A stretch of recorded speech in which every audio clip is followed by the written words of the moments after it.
Welcome to Top Story.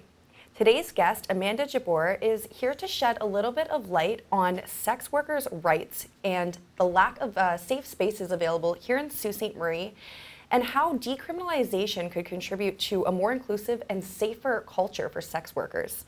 Welcome, Amanda, to the studio. How's it going today? I'm doing well. Thank you for having me. Good. Thanks for coming. So, your organization hosted the vigil yesterday for the 4 lives that were unfortunately lost due to opioid overdose and opioid use. Now, but I wanted to talk today a little bit about specifically the organization. Now, you co-founded this or founded this organization, the Sex Workers' Rights Group? Sault Ste. Marie Sex Workers' Rights Group. Yeah. Okay, so tell me a little bit about how that came to be and what you're really trying to accomplish with that. Mm-hmm. So I was studying an honors bachelor degree of social work, and throughout my courses, a lot of my, I guess, research ended up being on sex workers and sex workers' rights. So I became very informative on the research, and I became very interested. And it kind of sparked something in me because I did grow up downtown, and I was kind of like raised by that environment. There was a big bust a couple of years ago where all the prostitutes were prosecuted and their names were published, and at the time, Stop the Arrests and Arlene Pitts kind of combated that situation and said, like, stop the arrests. You know, these are people's lives. They're going to have no future with these criminal records. You're publishing their names. You know, people are just trying to survive. Exactly. People are just trying to survive. They're trying to make ends meet. This is a way to generate income.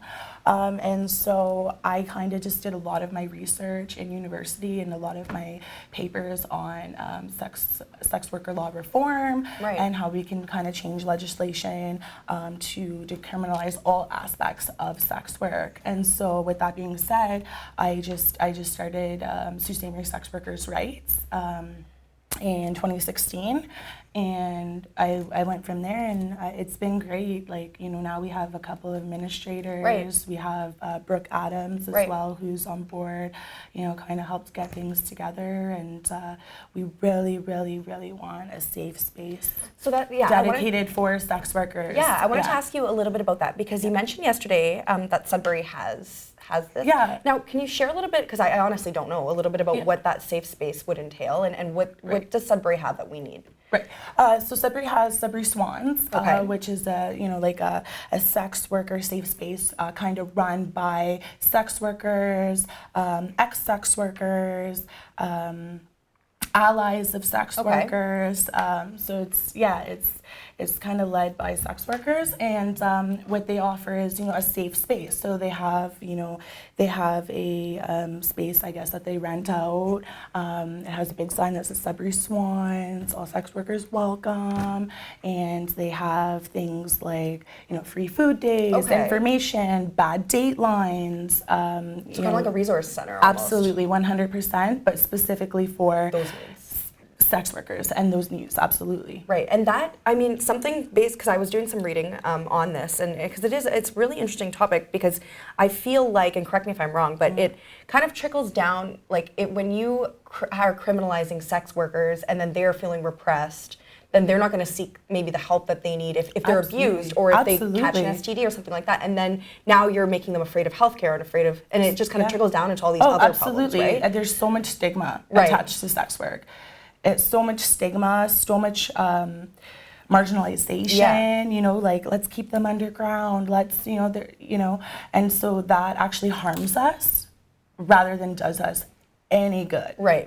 Because now we are being targeted. And not only that, now we're not able to reach the resources that we actually need to survive, whether we're out on the streets doing sex work or if we're in our homes. We still need harm reduction tools. And so if we can't go to a place like the Neighborhood Resource Center because there's cops and there's children's aid workers as soon as you walk in. And there's, you know, there's all these agencies that kind of go against everything we do, because there is criminalization around what we do.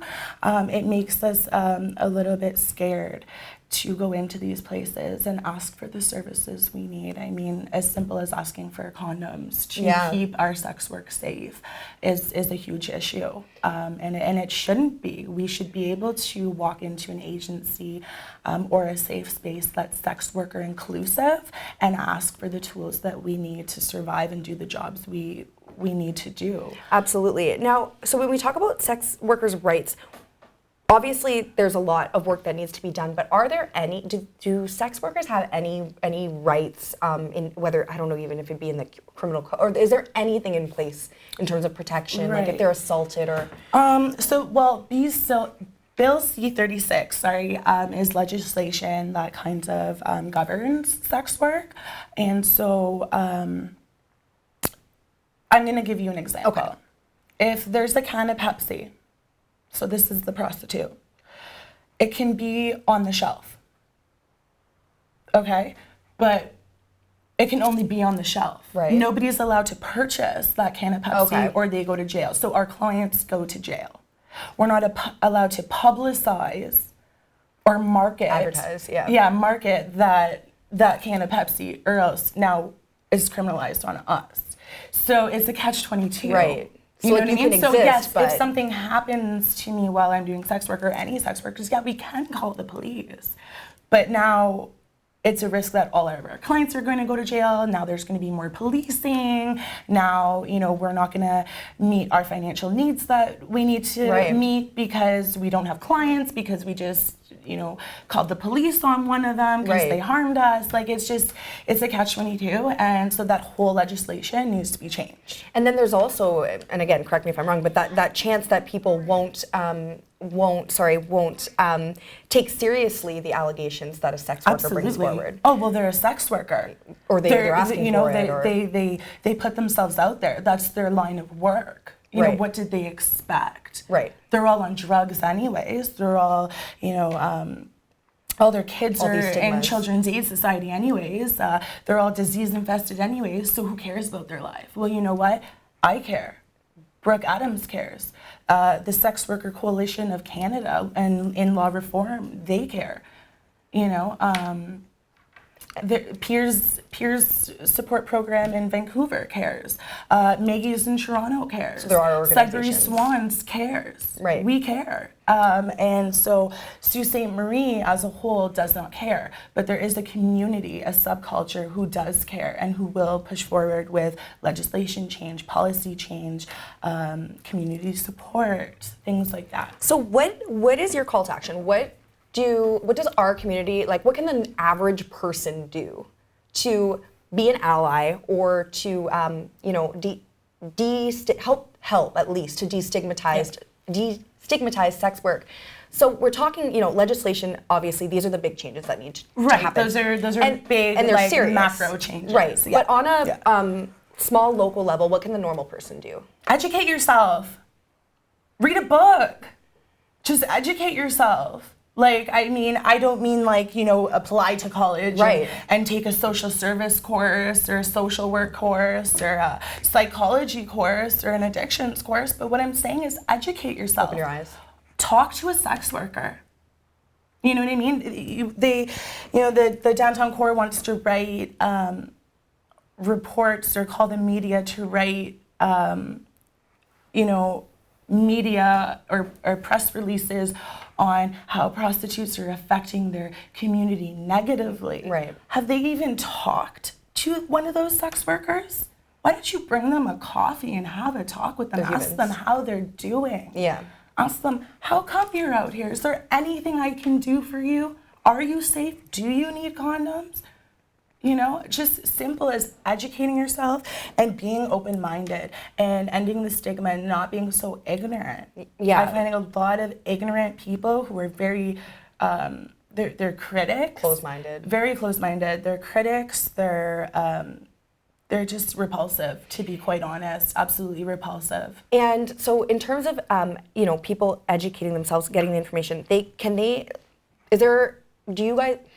can can't talk. It's okay. Does your organization host events or to do anything to help with this education? Like, can they reach out to you and say, hey, I just don't understand it? Absolutely. I've had several people come forward to me and say, can you explain a little more? Yeah. Or they come to me and say, we really need to get these girls off the street. Like, what can I do to help? And I'm like, whoa. Take a step back. I'm like, savior approach. No, I don't do savior approach. I'm not here to save anyone. I'm not here to tell people what to do with their lives. I'm here to love and show compassion with where that person is at. And if this city had a little more compassion and a little more education, I'm sure that they would follow suit. And it's simple as that, as loving people with where they're at. Yet, like you said, we have had community forums, we have had educational seminars. Our safe space, which was the Gore Street Cafe, which my good friend Nicole was owning at the time, has closed down. So right now we don't have a safe space. So I've called to community agencies and I've said, can we work together? Can you umbrella us?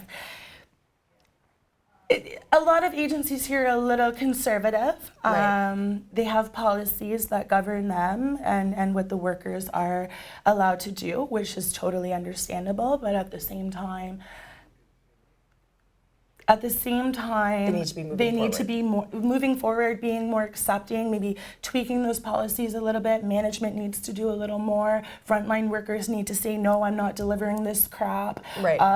People need to start standing up. And, all these people, I know I graduated from social work from the university, and a lot of the people I graduated with suggested that they were going to go and work for these agencies, and that's how they were going to change these agencies, by being good workers. And I'm like, well, how can you do that when you have to follow these guidelines, policies, mandates that don't allow you to make those changes, a good worker, or to make those changes, or to be inclusive to all people, whether they have addictions or they're sex workers or they've been incarcerated or they're single mothers on welfare, whatever the case may be. So I have a different way of working within the social work community, and mine's very grassroots and very fighting back those policies. I will not work for an agency just because they're going to pay me $40 an hour. I will not go apprehend children for the CAS system or anything along those lines just because I'm going to be paid well. Because I don't agree with those policies, and we shouldn't agree with those policies because they're tearing families apart. And they're criminalizing people who use substances, people who are in the sex trade industry, vulnerable, marginalized people who already have all odds against them. Absolutely. We're not loving people with where they're at, and these policies are not helping. Thank you so much for joining us and speaking so passionately about the topic. It was truly enlightening to speak with you. And if people want to learn more about the Sault Ste. Marie Sex Workers' Rights Group, they do have a Facebook page, so get in touch with Amanda or Brooke and find out a little more and see how she can help to educate you. Thank you so much. We'll be back with more Top Story with Constable Sunny Spina to talk a little bit about the opioid epidemic in Sault Ste. Marie. So stay tuned and we'll be right back.